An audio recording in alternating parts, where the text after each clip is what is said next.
بسم اللہ الرحمن الرحیم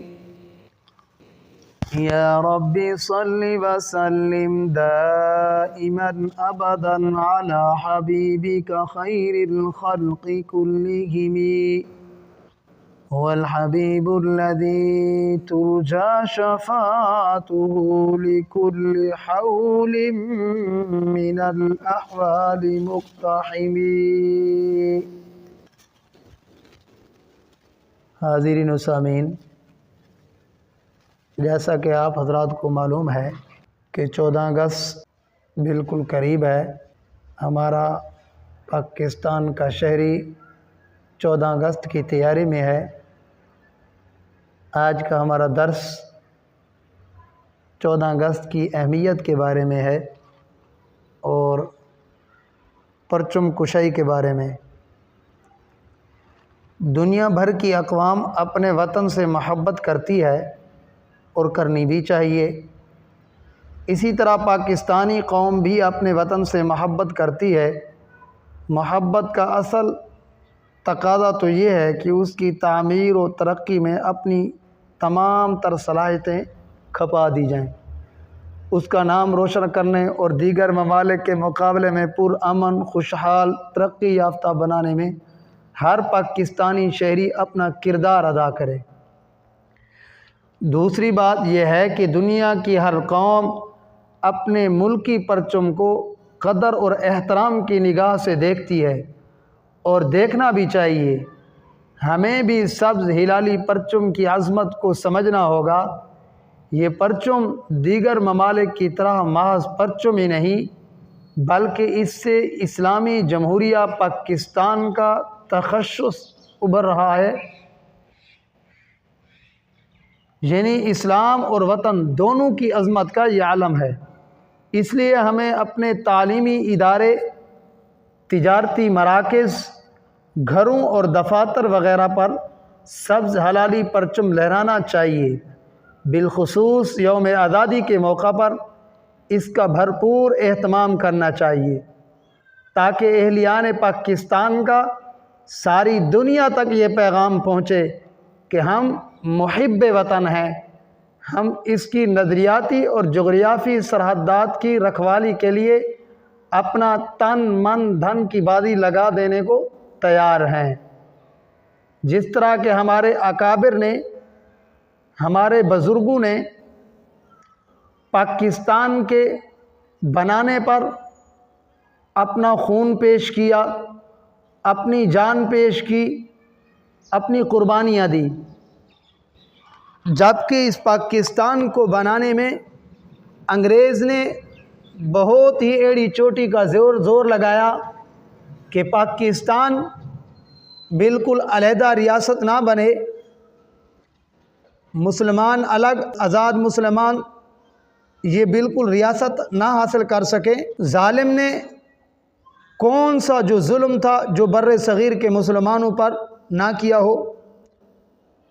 قتل و غارت گری کا بازار گرم کیا، ان کے محلے، قصبے، شہروں، دیہاتوں کو لوٹا، گھروں کو جلا دیا، مساجد مکاتب کو آگ لگا دی، ہزاروں بے گناہ بچیوں کی عزت کو تاتار کیا۔ تو انہوں نے اس پر اپنی جانوں کے نذرانے پیش کیے، آزادی کے لیے سولیوں پر چڑھ کر اپنا حق چھینا۔ کئی کڑیل جوان ارض پاک کے حصول کے لیے کارزار کی پیاسی زمین کو اپنے خون سے سیراب کرتے ہوئے شہید ہو گئے، بہتے دریاؤں کو اپنا لہو کا خراج دیا، ہزاروں بے گناہ شیر خوار بچے موت کی وادیوں میں اتار دیے، بچوں کو یتیم کر دیا، بیووں کو بیوہ کر دیا، لیکن پاکستان کے لیے اپنا تن من قربان کر دیا۔ اس کے لیے وہ ہر طرح کی ذہنی کوفت، قلبی اذیت، بے چینی، بے قراری اور درد کرب کو ہنس کر برداشت کرتے رہے۔ بر صغیر میں لگنے والی آگ بہار سے لے کر مشرقی پنجاب تک جھلسا رہی تھی، پلاسی کے میدان سے لے کر سرنگا پٹم تک، پانی پت سے لے کر کرناٹ تک کی ساری زمین لہو لہو تھی۔ 1928 کو مولانا عبدالماجد دریابادی رحمہ کی حکیم الامت مولانا اشرف علی تھانوی رحمۃ اللہ علیہ سے ملاقات ہوئی تو حضرت تھانوی فرمانے لگے جی یوں چاہتا ہے کہ ایک خطہ پر خالص اسلامی حکومت ہو، سارے قوانین تعزیرات وغیرہ کا اجراء احکام شریعت کے مطابق ہو، بیت المال کا نظام قائم ہو، زکوٰۃ کا نظام رائج ہو، شرعی عدالتیں قائم ہوں۔ مسلمانوں کو اس کے لیے کوشش کرنی چاہیے۔ دوسری قوموں کے ساتھ مل کر یہ نتائج کہاں حاصل ہو سکتے ہیں؟ گویا پاکستان کا ابتدائی تصور اور اس کے شرعی خد و خال در حقیقت حکیم الامت مولانا اشرف علی تھانوی رحمۃ اللہ علیہ کے پیش کردہ ہیں۔ پاکستانی تاریخ کے مستند تاریخ نویسوں نے اس کو بلا جھجک لکھا ہے۔ چنانچہ منشی عبدالرحمن مرحوم نے تعمیر پاکستان اور علماء ربانی میں مولانا عبدالماجد دریابادی مرحوم نے حکیم الامت میں یہی بات لکھی ہے۔ نقوش تاثرات میں بھی تقریباً یہی بات درج ہے۔ حکیم الامت مولانا اشرف علی تھانوی رحمہ اللہ کے پیش کردہ تصور کے کچھ عرصہ بعد 29 دسمبر 1930 کو علامہ محمد اقبال مرحوم نے الہ آباد میں آل انڈیا مسلم لیگ کے اجلاس میں صدارت کے دوران اس تصور کو مزید واضح کر کے ظاہر فرما دیا۔ حصول آزادی اور قیام پاکستان کے لیے جو جماعت میدان عمل برسر پیکار تھی وہ مسلم لیگ تھی۔ اس جماعت کی فکری اسلامی تربیت کے لیے حکیم الامت مولانا اشرف علی تھانوی رحمۃ اللہ علیہ کے دل میں جذبہ خیرخواہی تھا۔ چنانچہ ایک دن مولانا شبیر علی تھانوی رحمۃ اللہ علیہ فرمانے لگے میاں شبیر علی، ہوا کا رخ بتا رہا ہے کہ لیگ والے کامیاب ہو جائیں گے اور جو سلطنت ملے گی وہ انہی لوگوں کو ملے گی جن کو آج سب سے فاسق فاجر کہتے ہیں۔ ہمیں یہ کوشش کرنی چاہیے یہی لوگ دیندار بن جائیں، جو سلطنت قائم ہو وہ دیندار لوگوں کے ہاتھوں میں ہو تاکہ اللہ کے دین کا ہی بول بالا ہو۔ حکیم الامت مولانا اشرف علی تھانوی رحمۃ اللہ نے ارباب مسلم لیگ بالخصوص قائد اعظم کی طرف اپنے خصوصی تربیت یافتگان وفد بھیجے۔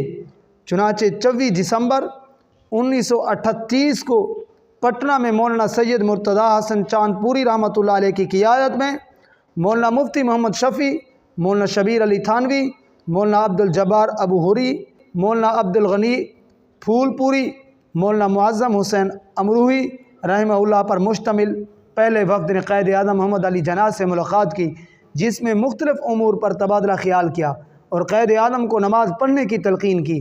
قائد اعظم نے فرمایا میں گناہ گار ہوں، خطاوار ہوں، آپ کو حق ہے کہ مجھے کہیں، آپ سے وعدہ کرتا ہوں آئندہ انشاءاللہ نماز پڑھا کروں گا۔ اس کے بعد دوسرا وفد 12 فروری 1939 کو مولانا ظفر احمد عثمانی کے زیر قیادت دہلی پہنچا، جس میں مولانا محمد شفیع، مولانا شبیر علی تھانوی اور دوسرے اکابرین بھی شامل تھے۔ وفد نے نہایت افہام و تفہیم کے ماحول میں قائد اعظم پر یہ بات روز روشن کی طرح واضح کر دی کہ اسلام میں سیاست مذہب سے الگ نہیں بلکہ مذہب کے تابع ہے۔ اس موقع پر قائد اعظم نے فرمایا دنیا کے کسی مذہب میں سیاست مذہب سے الگ ہو یا نہ ہو، میری سمجھ میں اب خوب آ گیا ہے کہ اسلام میں سیاست مذہب سے الگ نہیں بلکہ مذہب کے تابع ہے۔ اس کے بعد بھی حکیم الامت مولانا اشرف علی تھانوی کے معتمد اور سفیر مولانا شبیر علی تھانوی کے قائد اعظم سے مسلسل ملاقاتیں کرتے رہے۔ چنانچہ ایک ملاقات میں قائد اعظم رحمہ اللہ نے مولانا شبیر علی تھانوی سے فرمایا آپ تو کبھی تشریف لاتے ہیں اور حضرت تھانوی کی باتیں مجھے سمجھاتے ہیں، علماء میرے پاس بہت آئے مگر سب مجھ سے موجودہ سیاست میں بات کرتے ہیں جس سے وہ حضرات ناواقف ہیں اور میں مذہب سے ناواقف ہوں۔ حضرت تھانوی نے آپ کو ایک مرتبہ بھی کسی سیاسی امر میں گفتگو کے لیے نہیں بھیجا۔ مجھے آپ کے ذریعے سے خاص مذہبی معلومات ہوتی ہیں جو اور جگہ نصیب نہیں ہوتی۔ اگر آپ کو کچھ اور کہنا ہو تو بیٹھ جائیے، مجھے کوئی جلدی نہیں ہے، میں بڑے شوق سے سنوں گا۔ دیکھیے قائد اعظم محمد علی جناح کی تڑپ۔ آج ہم درس قرآن سے، دینی تعلیمات سے کتنا دور ہیں۔ غرض ہے کہ ان وفود کا قائد اعظم پر اتنا مثبت اثر ہوا کہ فرمانے لگے مسلم لیگ کے ساتھ ایک بہت بڑا عالم ہے جس کا علم تقدس اگر ایک پلڑے میں رکھا جائے، دوسرے میں تمام علماء کا علم تقدس رکھا جائے تو اس کا پلڑا بھاری ہوگا۔ اور وہ حکیم الامت مولانا اشرف علی تھانوی ہیں جو ایک چھوٹے سے قصبے میں رہتے ہیں۔ مسلم لیگ کو ان کی حمایت کا کافی ہے، اور کوئی موافقت کرے یا نہ کرے ہمیں کوئی پرواہ نہیں ہے۔